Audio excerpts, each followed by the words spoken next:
Ukraine staging a major attack on Russia. Incredible video coming in, capturing the large-scale special operation. Ukrainian drones and missiles targeting 4 Russian military airfields across the country, destroying some of its nuclear-capable bomber fleet on the ground. Overnight, Russia attacking Ukraine with 479 drones and missiles, marking one of, if not the largest overnight aerial attack of the war. This comes as leaders from Russia and Ukraine are expected to return to the table for a second round of peace talks tomorrow. President Zelensky confirming today that Ukraine will be at the talks in Istanbul on Monday, laying out in a statement his position ahead of that meeting. This is the largest loss for the Russian military since World War II. Ukraine says the attack was part of a special operation planned for over a year and a half. They used 117 drones to strike several Russian air bases. The Ukrainians don't trust the Americans, and therefore they didn't tell them about Operation Spiderweb or indeed the attack that they just conducted against the Kerch Bridge. Now, both of these have very important strategic effects on the Russian prosecution of their invasive war of Ukraine. According to the Ukrainians, these swarms of quadcopters that they released in a secret operation that took 18 months to develop have taken out 34% of the Russian strategic bombing capabilities. Now, on top of that, they've hit the main artery between Crimea and the Russian mainland. This is obviously illegally occupied Crimea. This bridge was built by Putin and has been bombed by the Ukrainians using what they say is 1.1 tons of explosive. The Russians have recently reopened the bridge, but it's going to be a very rickety transit indeed, and will have had, in both cases, strategic effect, but also very important psychological effect, not just inside Russia, where of course Russian generals and other leaders have also been targeted for assassination, but in Washington, D.C., where Donald Trump has repeatedly said that Volodymyr Zelensky, the president of Ukraine, has no cards to play. In fact, what we've seen is that the Ukrainians are playing wild cards, and Zelensky is taking out these jokers and demonstrating to the United States and to the Russians that not only is Ukraine knocked down and out, but that it could win.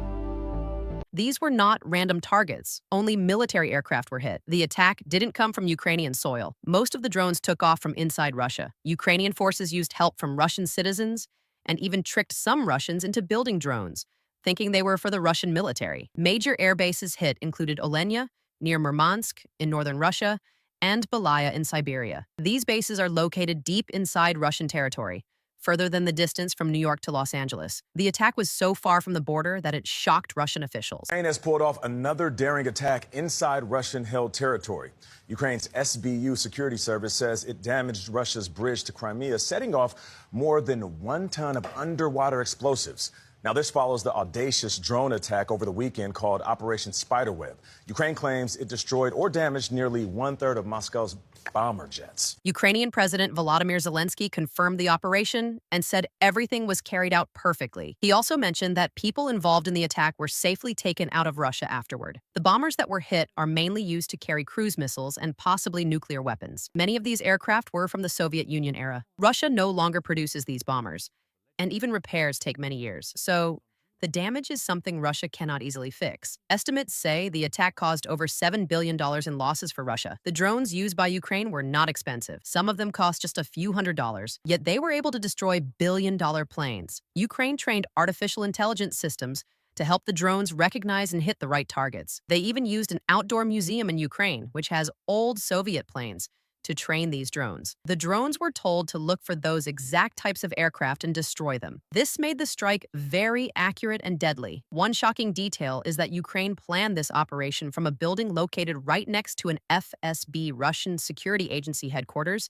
in Russia. The FSB didn't even notice what was happening. This shows how much Russian intelligence and security failed. Videos show trucks, like regular delivery trucks, pulling up near air bases. The back of the trucks opened, and drones flew out toward the bombers parked on the bases. The aircraft were not even protected by shelters. They were left in the open, easy for drones to hit. Also, many of the drones flew low to avoid radar detection. Russia's air defense did not respond in time, and most of the planes were destroyed before any warning could be given. Russian military bloggers have compared this attack to a Pearl Harbor moment for Russia. It was a surprise, It was massive, and it happened on Russian soil. The Russian government has called the drone strike an act of terrorism and is launching investigations. But experts say these were military targets, not civilian ones. Russia started this war by invading Ukraine, and now Ukraine is hitting back. Inside Russia, there is chaos. Emergency meetings were called in the Russian parliament, the Duma. Military and intelligence officials are blaming each other for the failure. People in Russia are confused and scared. The war is no longer just something happening far away. Now it's happening inside their country. Russia's ability to carry out missile strikes on Ukraine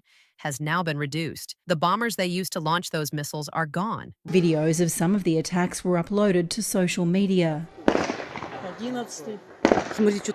I don't know what's going on. I don't know what just blew up, a voice on this video says. Then there's gunfire from the local police. Russia has kept up its drone attacks on Ukraine too. This damage in the eastern city of Zaporizhia. A weekend of mayhem ahead of a new round of peace talks between the two sides in Istanbul.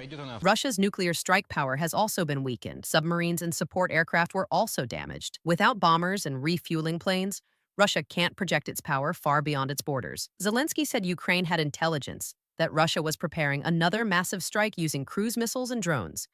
That's one reason this attack was timed now. Ukraine acted first to reduce the threat. Russia has been launching hundreds of drones and missiles at Ukrainian cities every week. Civilian buildings, schools, and hospitals have been hit. Ukraine is now sending a message that it can fight back hard. Even people who were critical of Ukraine or supported Russia are starting to change their minds. Russia had a chance for peace. The U.S. had proposed a ceasefire in March. Ukraine agreed, but Russia refused. Instead, they continued to demand more Ukrainian land. They even said that if peace talks happened again, they would ask for even more territory than before. People in Ukraine are celebrating the attack. The mood is similar to when the Moskva warship was sunk, or when the Crimea bridge was attacked. Many Ukrainians feel that Russia finally got what it deserved. They are tired of being bombed every day. They are tired of Russian soldiers destroying their cities. This attack also sends a strong signal to the world. Russia has always tried to look strong.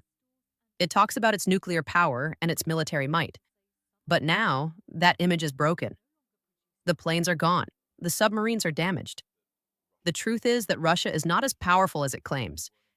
It is a poor country with a weak military full of corruption. Even inside Russia, some people are helping Ukraine. Some are giving information. Some are even helping build the drones. Ukraine is not doing this alone. There are people inside Russia who are fed up with Putin's war. Now, Russia will have to spend years trying to rebuild its air force, and it may never fully recover. These losses cannot be replaced quickly. The supply chains are broken.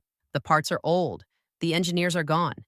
This damage could last for decades. This is a turning point in the war. For the first time, Russia is on the defensive on its own land.